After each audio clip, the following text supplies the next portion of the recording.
সুপ্রিয় দর্শক, এবার লড়াই হবে সিরিজ জয়ের লড়াই। যারাই জিতবে তারা সিরিজ জয় করে সাতখোলা বাসে করে বাড়ি যাবে, আর যারা হারবে তারা হাতে হারিকেনের পিছনে বাঁশ ভরে দিয়ে হাঁটতে হাঁটতে বাড়ি যাবে। মোটামুটি সব দিক দিয়ে আফগানিস্তানের ভাতিজারা এগিয়ে আছে। তবে তাতে কি, বাঙালি নাগিনীর পুত্র এখন আর কম যায় না। শান্ত ভাই এখন অশান্ত হয়ে কাম ব্যাক করেছে। তাই আমরা নিশ্চিন্তে বলতে পারি শান্ত ভাইয়ের হাত থেকে কোনো মামুর বেটারা কাপ ছিনিয়ে নিয়ে যেতে পারবে না। তো যাওগা, সামনে আউগা, চলুন চলে যাচ্ছে ভিডিওর মূল নেক্সট ভাতিজাররা, শান্ত কামিং ইজ ডেঞ্জার।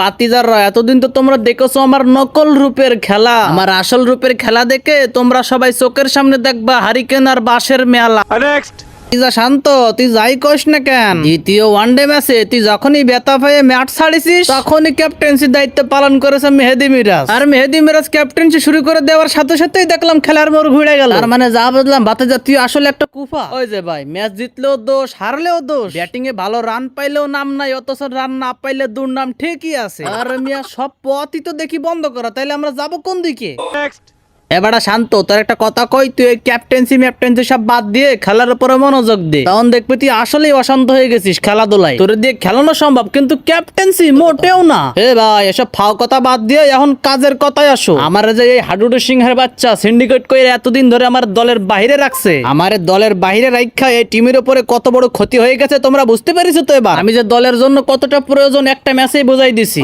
আসলে ভাই কি আর কব, দল থেকে যখন বাদ দেয় তখন মাথা যায় গরমই। আর মাথা গরম হয়ে গেলে প্র্যাকটিস করে ধুমছে, যার কারণে অনেকদিন পরে একবার চান্স পাইলে একবারে কুপাই দি, সব রাগ ঝাইড়া দি। আবার যখন রেগুলার ম্যাচে নেয় তখন আবার পেটে চর্বি বাইয়ে যায়। কি করবো ভাই, সবই আমার চর্বির দোষ। চর্বি কমে গেলেই খেলা পারি, আর চর্বি বেড়ে গেলে খেলা পারি না। খেলায় নামলে ঘুম আসে, তাই আউট হয়ে যায়।